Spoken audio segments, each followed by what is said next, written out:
Saya ulang lagi ya, akhir-akhir ini kalau secara amdan, secara sengaja sering memperbanyak naskah sing ngangsalaken Jumatan teng satu kampung binaan ya, sing jumlahnya itu dunal arba'in, yang jumlah penduduknya itu tidak sampai pinten 40.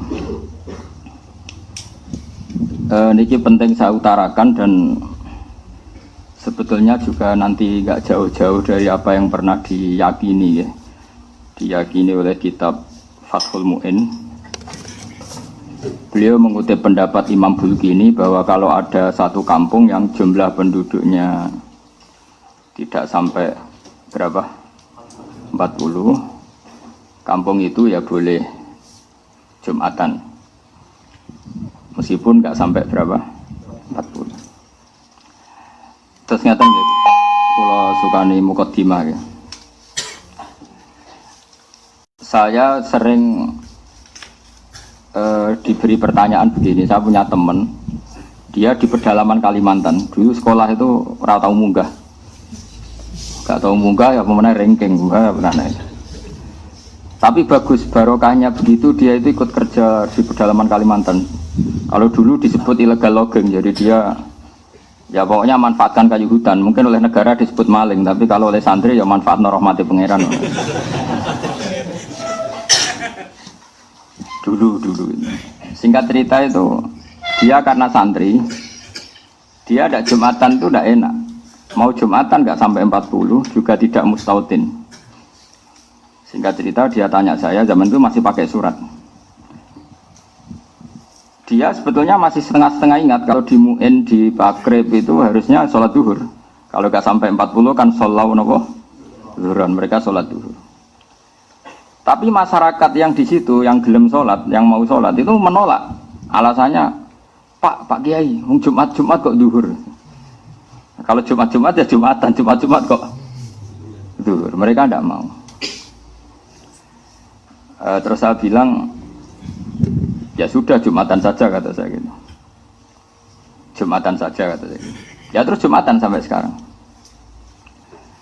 Nah tentu saya sebagai orang mutaakhirin, orang akhir, mencari pembenaran itu di kitab Fathul Mu'in, terus kalau sekarang di kitab Tadhkirun Nas, yang sekarang populer itu kitab Tadhkirun Nas, disarang dipakai di internasional dipakai.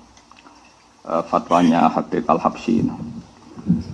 Itu memang ya menyuruh duhur, bukan menyuruh Jumatan, bukan duhur. Nah ini nanti saya bacakan ya, ini kalau di Mu'in halaman 40. Nah ini taswirul masail atau taswirul masalah saya utarakan dengan takbir yang mudah kita dapat, yaitu di Fathul Mu'in. Kemudian nanti saya takwiyah dengan beberapa takbir di I'anah dan di kitab-kitab sekarang yang dikarang oleh orang-orang yang minna, yaitu Ahli Sunnah wal Jamaah, dan di ACC oleh ulama-ulama kita yang masih hidup. Ini kalau wajah, kalau yang di Mu'in itu ikut qauluhu bi arba'ina, halaman 40 yang qauluhu bi arba'ina. Mun panggil halaman 40 sing qauluhu bi arba'ina. Wa thaniha wuquha bi arba'ina mimman tan'aqidu bihim al-jum'ah. Mun kepanggil nggih.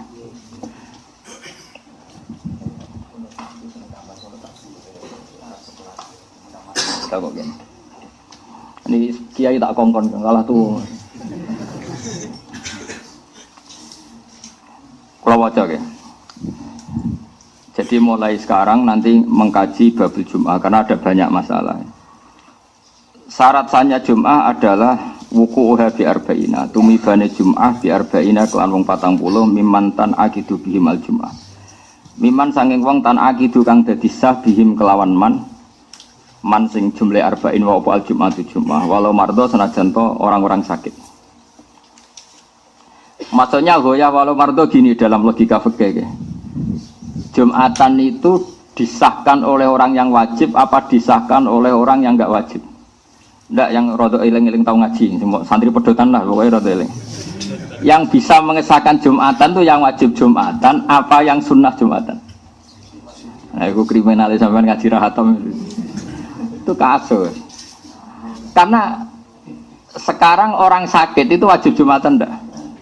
Enggak, makanya di sini disebut walau mardo jadi goyah walau mardo. Meskipun orang 40 itu semuanya sakit, yang harusnya berstatus tidak wajib Jumatan.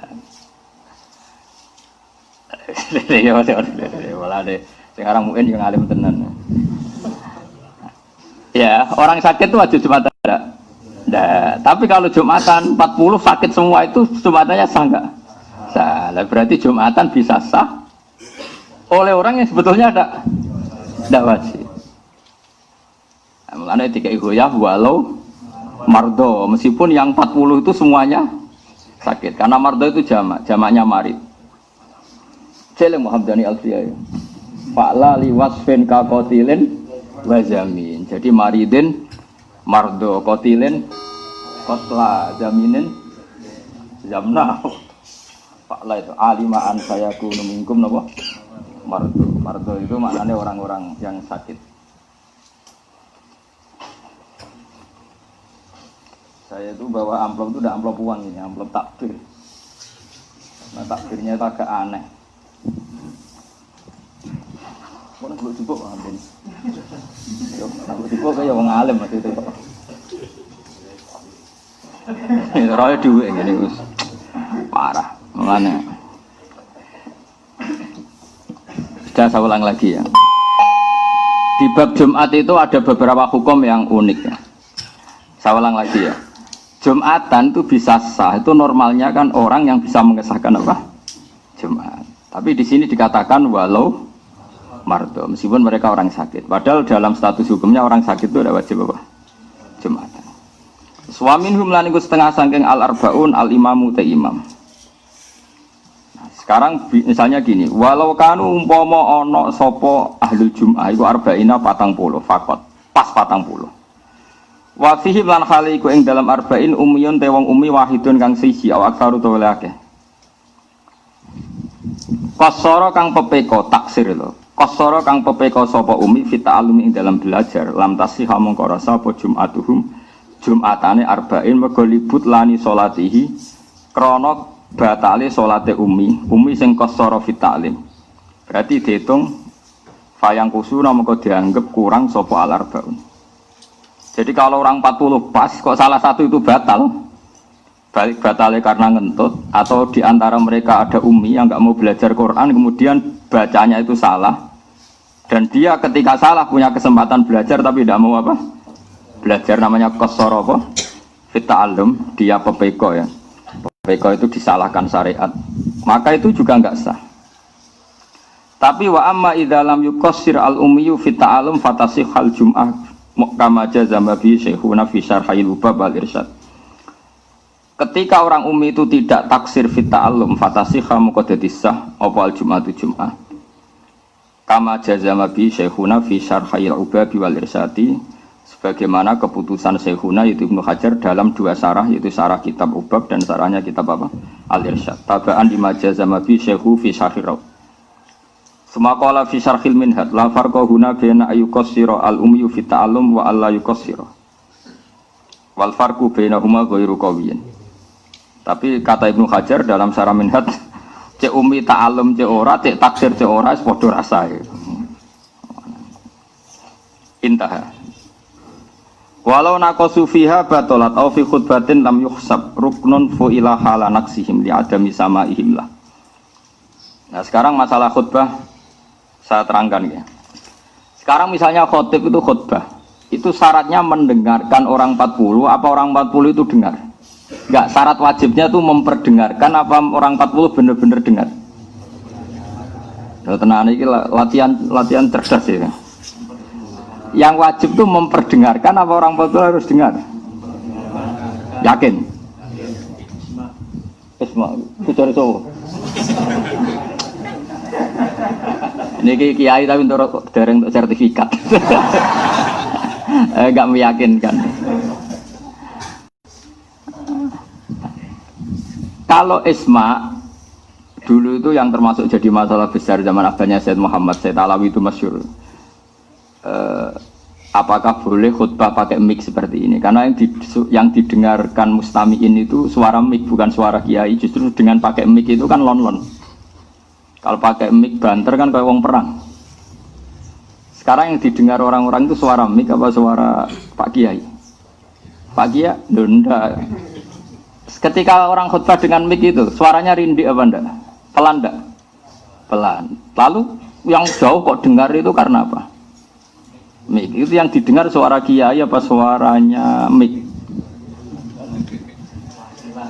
Aku loh. Kok kakek kan? Nah ini diskusi, ini kan masalah ilmu. Ilmu itu butuh konsensus. Dulu Rasulullah kalau ngajar ya seperti ini, tanya Aro'aita, di Quran juga banyak kul aro'aitum. Memang mustami' itu diberi hak memberi pendapat. Makanya di Quran itu banyak kul aro'aita, aro'aitum, aro'aitani. Kalau kanjeng Nabi zaman Sugeng itu sering. Sekarang enggak, kiainya rapati alim, ratinya ali. Takok ngono ya. Wedi nak ditentang nopo? Muridé, kok ilmu entek. Dulu itu biasa Nabi. Iya Nabi kalau diskusi itu seperti itu. Ya kadang dibantah karena misalnya masyhur al-qatil wal maqtul finnar, yang membunuh maupun yang dibunuh sama-sama di neraka. Sahabat ya usul. Cara sakniki mensomasi. Hadza al-qatil ya Rasulullah, fama balul maqtul. Oke lah kalau yang membunuh di neraka, masa yang dibunuh juga di neraka. Mereka yang mensomasi padahal Rasulullah yang ngendikan. Tapi Nabi kan nggak mungkin kehabisan ilmu, ya tenang saja. Sampai disomasi ya taqabbal minna minkum. Terus Nabi ngendikan innahu kana harison ala qatli sahibi. Sebetulnya ketika sesama muslim duel tarung, semuanya mentalnya qatil. Dua orang muslim duel tarung sama-sama bawa pedang, itu semuanya mentalnya qatil. Yang maktul nasibnya sial saja, dia terbunuh. Tapi sebenarnya yang maktul ini kan karena nasib, mentalnya qatil enggak? Ya setiap dua orang muslim duel itu mentalnya kan pembunuh semua, ya enggak? Ya mentalnya kan pembunuh semua. Cuma yang satu sial makanya Nabi ngintikan al-qatil wal maktul finnar, yang bunuh maupun yang dibunuh di neraka. Lah sahabat itu kan langsung mensomasi pikirannya sahabat, maktul itu mazlum, maktul itu korban, kenapa harus di neraka? Paham? Makanya tanya, kenapa? Oke ya Rasulullah kalau qatilnya di neraka, lalu dosanya maktul yang sebagai korban apa?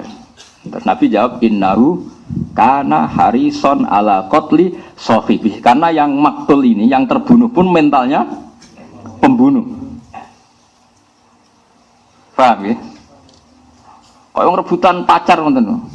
Mentalnya sama-sama nelikong temannya, cuma nah sing kalah ora perlu mbok sakene, dia juga pecundang juga, petarung juga, cuma nasibnya sial saja. Nah itu ilmu ya. Ilmu itu memang kadang didiskusikan. Setelah itu kan kelihatan, oh iya ya. Ternyata yang maktul itu mentalnya juga qatil. Ternyata yang terbunuh mentalnya juga makanya sama-sama di neraka karena amal itu dihitung dari niatnya. Nah itu aro'aita. Terus di fikih paling masyhur ya, saya sering utarakan itu. Beberapa sahabat tuh saking nggak punya uangnya, pelem itu cek pentil ya didol, kurma cek pentil ya didol, cara semongko dereng mateng tesih pelonco ya didol. Dan itu kebutuhan ekonomi. Singkat cerita ketika Nabi rawuh ke Madinah, tradisi orang Ansor masih seperti itu. Padahal Nabi inginnya jual beli itu gak ada yang boleh rugi. Baik ya gak boleh rugi, mustari juga gak boleh. Nabi melarang itu besar-besaran, gak boleh seperti itu, gak boleh, itu horor, itu menipu.